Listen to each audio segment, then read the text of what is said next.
Welcome to Implausible Nature, your home for all things Black Templar. On today's video, we are talking about the huge changes that are coming to a tabletop near you.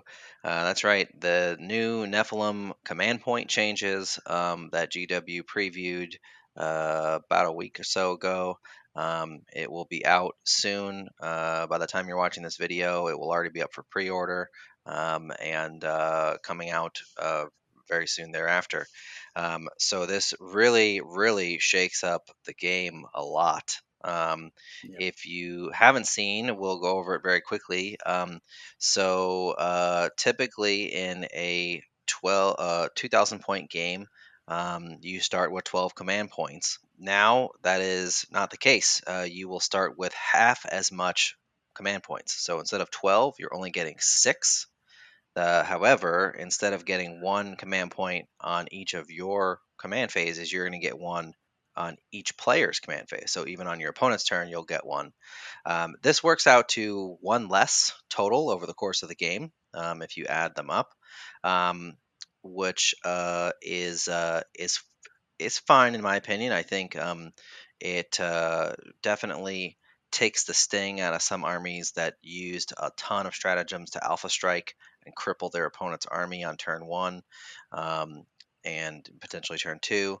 But the other big change is one that I'm not actually a fan of, and we'll talk about that as well. It used to be that you got a free warlord trait and a free relic for being battle forged. Now they're each going to cost one command point each. So in lists where you were taking those plus additional relics or warlord traits, you're looking at some pretty significant increases in your, how much command points you're spending pre-game, which that with the combined decrease. So to give you an example, most of my lists start with 9 command points.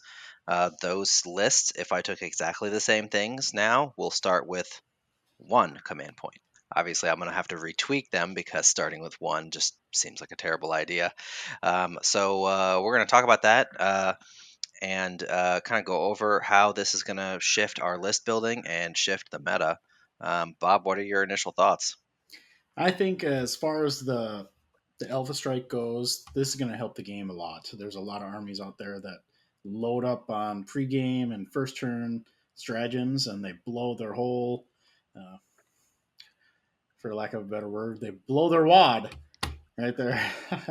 Right. So they'll knock out all their CP stores and do that Alpha Strike and basically take you out. And that's pretty feel bad, right? Yeah, yeah. But this is going to make it a little bit more difficult for Black Templars players because we kind of tech We into a lot of CP stuff. pre-game, yeah, we got a lot Yeah. of great stuff like Champion of the Feast, Revere of Depositories. We typically take an extra relic, maybe, or an extra Yep. warlord trait or something like that. So, that definitely hurts from that perspective because we have some really good pre-game strats. Yep. So as Alex mentioned, he typically started at 9. I most of my most recent lists are around 10, so I used 2 points. But now I'm going to be forced into using 4 if I want to start with my warlord trait and relic as well. So looking at the lists, and I've kind of been playing around with some of the lists and thinking about it a little bit and having some discussions with some other Black Templars players as well. But I am kind of the opinion that you really need to start with at least 2 CP. If you go any lower than that, then you're putting yourself at a little bit of a risk. So your first turn, obviously, you're going to have 3 CP if you're on first turn, and you'll have 4 CP if it's your turn. Presumably, you're not using any CP to get that. But the thing is, you will be using CP. So if you don't have first turn, then you are going to have 1 CP if you go below the 2. So maybe you only start with 1, right? So you have 2 at the start of the turn, and you don't have first turn. So you have 2 CP to balance out things like transhuman. Maybe you have infiltrators, so you want to pop smoke. Maybe you want to do devout push, which you're using every turn, maybe 2 times a turn. Yep. and now you're not going to have points for that. You're going to have to balance out your offensive stratagems. Like maybe you have Terminators, so you want uh, Fury of the First. Maybe you have Redemptors, so Wisdom and Ancients. Uh, Maybe you have Sword Brethren. You want your Exploding Sixes, or whatever it is. Gene Rot Might. All of these Yep. stratagems that you are going to want right away in the game to up your damage, you're not going to have it if you're running less than two. So devout push is such a huge critical thing for our list to be able to really protect our units, our shooting units. If you want to play the peekaboo with like eradicators or hellblasters, or to get onto a pivotal objective, this is going to prevent it if you leave yourself too low in that. Now you could rely on the self recharge on that, but doing that as well is going to cut your feet from underneath you, because then you're not going to have points for denies if you want to do something with Zerkers, or if you want to do something like the Emperor's Will to Yep. advance maybe Centurions. You're not going to have that because you're going to be using it on Devout Push. So this forces us to be a lot more selective throughout the game on what we're going to be able to use. So basically, what you're going to do is you're going to use the one CP on your opponent's turn to have a defensive strat, or maybe Devout push. Devout Push, Yeah. and then you're going to use on your turn an offensive strat, and that's what you're going to get. And if you don't leave yourself any CP at the beginning of the game, you're not going to have anything extra. Yep. Yeah. I think it's it's definitely going to force a shift in list building. It's very easy, especially as Black Templars, to go crazy with all these cool upgrades that we have available to us. But I think we have to think carefully now about each CP that we spend pre-game. And how much benefit am I going to get out of this, right? So we have to carefully assess each one. We're basically not going to be doing frivolous stuff that is too costly. Something like Heir of Sigismund is essentially now 2 CP, because you got to pay for that first warlord trait and you got to pay for the next warlord trait. So that's a lot to invest in a single character, right? If he's got a relic too, now he's a 3 CP character. That is a ton to put into one model. Which, depending on what it is, those things can be beneficial. But is it worth draining half your CP to start the game for those? Maybe, maybe not. I think one thing for certain is completely dead is the command point reroll. Almost under zero circumstances am I ever going to reroll with a command point reroll. It is just not worth it. You don't have the CP to do it, unless it is the difference between I'm going to win this game on this roll or lose. I'm not doing it. Yeah, So yeah, and there's positives though, right? Because we have relic bearers. So the relic bearers allow us to get around some of these relic issues. So, yeah, for example, revered repositories may not be something that you take anymore, because most people use revered repositories to get the Sword of Judgment, right? Or maybe the or the skull. skull. Yeah, Yep. But now we're going to have to look at it as a point investment for those units. So maybe you're going to take the Fist of Balthus on something like the Vanguard Veterans instead of the Sword of Judgment. You just going to or have to the make light of that the a Emperor's point. grace. Would be something else. Yeah. For It's about you know sort of like the skull light. It's still a -1. It gives them an extra leadership, which is nice. It doesn't have the other benefits to the skull, but mhm. it costs points and it's pretty cheap, 10 points versus a whole CP. So that will probably, I think, become more popular when we don't have the CP to run the skull. Yep. So I still think we should be using at least one warlord trait.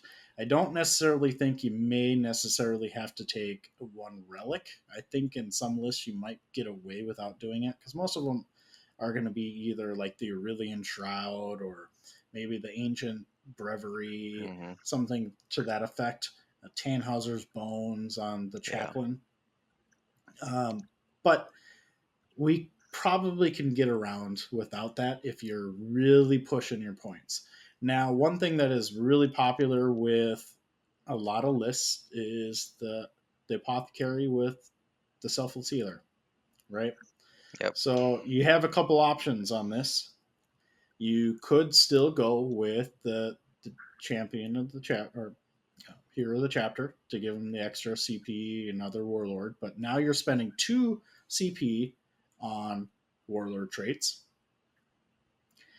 to give him that selfless healer. Now, selfless healer now is, in my opinion, more valuable because Yep. now you are not going to use that CP throughout the turns. Yeah. So typically, I've found that when I've played in my games, I'm usually only reviving maximum 2, maybe 3. But even then, you're still gaining 1 extra CP Yeah. over The course of the game. over the course of the game. Yeah. So And you don't have to. Here's the other thing is, you don't necessarily have to spend, like, so if you decide to not give your warlord trait, your warlord a warlord trait, because you don't have to. yeah, Um, yeah, you can still hero of the chapter him if you don't want him to be your warlord. Which, at this point, Bob and I were talking a little earlier. Being the warlord is basically irrelevant. It's currently worth one more victory point if you kill him and you took assassinate. Otherwise, being the warlord is a completely meaningless thing, because it used to be you're the warlord, you get a free warlord trait. Um, no longer the case. So um, you could literally just make him the warlord and spend that, but you don't have to. If for whatever reason, perhaps Nephilim changes what warlords can do, and they do something different now that is worth it being on someone who is not squishy, like Helbricht or Grimaldus, something like that, or a Tannhauser's Bones Bike Chap. We don't know yet. Um, I'm sure we'll find out very soon. You may even already know if you're watching this video. So, you can still use Hero of the Chapter even if your Warlord doesn't have a Warlord trait, because it's not required that he has one. yeah, Um, so yeah, just food for thought. But I agree. I think Selfless Healer and the APOC upgrade, um, which was borderline whether we wanted to take it or not. If you had the points, go for it. Otherwise, no. I think it's probably worth trying to fit it in, because you're going to save CP in the long run, especially if you can get 3 revives out of it.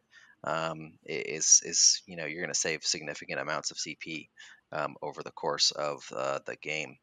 yeah. So that's one that I would say is probably one of the ones that you want to shoot for when you're list building. Another one I think is probably going to be a must take for Black Templars is Champion of the Feast. Yep. You pretty much have to take that. That's We pretty something. much are taking it 100% of the time now anyway. Yeah, It's so good. It's such a great buff. It gives them, defense. It gives them offense, especially when you stick it on somebody who has like the Fist of Balthus or a really powerful weapon, the Centurion Sergeant. It's 100% worth it, even now. yep. Now there is, obviously it's going to be really hard ask to do multiple relics in your list because you're going to burn real quick. As I talked about, you don't want to start less than 2. There's a Yeah, couple people I talk to. They're like, "Oh, what is really going to hurt you if you go less or like 0 versus?" I'm like, everything. Why everything. wouldn't you want to spend all these CPs? I'm like, giving yourself less choice in a game. I just can't stand by it. I just can't. Yeah, I can kind of understand the perspective on it and getting more tools throughout the beginning of the game, but I don't like shutting myself down in CP and letting the other guy play his game where I can potentially get some buffs or protection from it. Yeah. Now we do have a little bit of leeway with that with our vow system. So if you just pick the right vow, then maybe we don't need to use like transhuman or things Right. like that, or get some offensive buffs. But still, you know, really you're going to be looking at offensive on stratagem on your turn and a defensive one on your opponent's turn, and then you're ultimately going to use it every turn just like that. So you kind of want to have a couple in your back pocket. Yep. So that's I kind of where agree. my head is at as far as the list building goes. So champion of the feast, axing revered repository. I think that's going to be something that Potentially. goes. Yeah. Taking So your warlord trait. I think starting a game with 3 CP is fine. So plan to spend 2 to 3 and start the game with 3 or 4. I think you'll be in a fine situation because then you'll get one on the start of the first turn. That'll be at least 4. That lets you do a couple of things defensively if you need to. Allows you to do a couple things offensively if you need to, and then you just got to really ration them and make sure that you make every CP that you spend count. It makes the you know, the list of stratagems that we're going to focus on even tighter. We did talk about this, the 10 best stratagems to focus on for Space Marines, which you can see here. I think that list probably could shrink to like 5 at this point, but because they're all going to be very very situational. Do I need this in this moment? How much is it going to benefit? So you got to really weigh your choices and make sure that you are spending it on something that is worthwhile. So the last thing I want to touch on, and again, this sort of an unknown factor here, is named characters.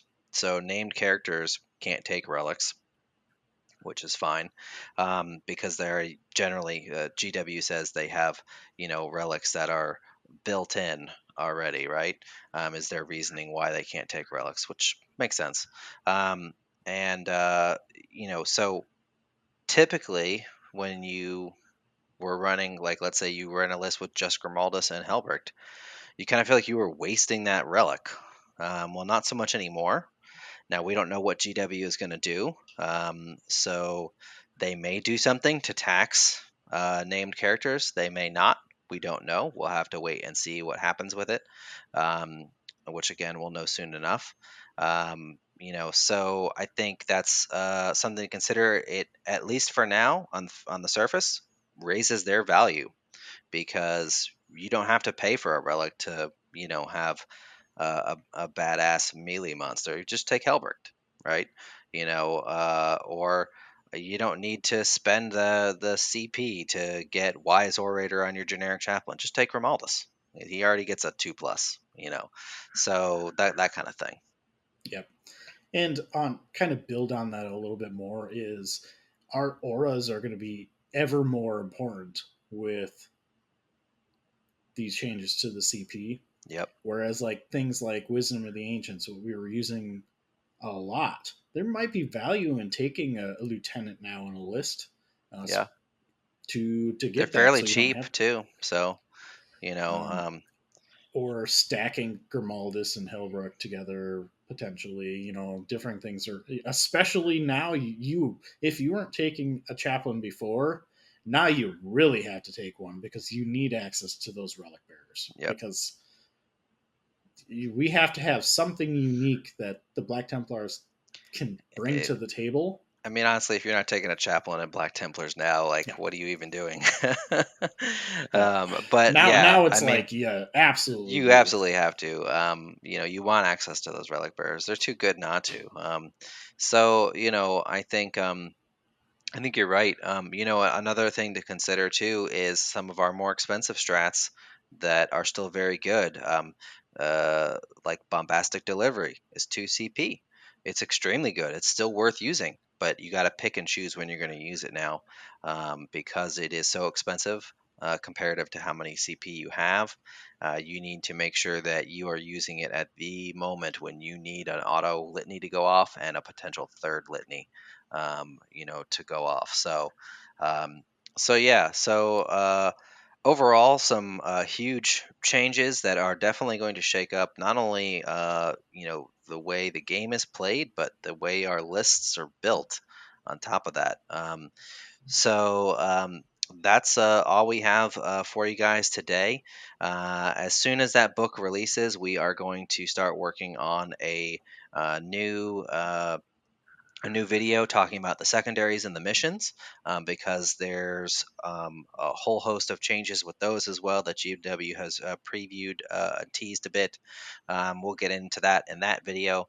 Um, but for today, that's all we got for you. So please make sure you subscribe and leave a like. And check out our Discord. We have a great community of folks talking about the ever changing meta every day, list building advice, anything that you need that's Black Templars, you'll find in our Discord. We also have a Patreon.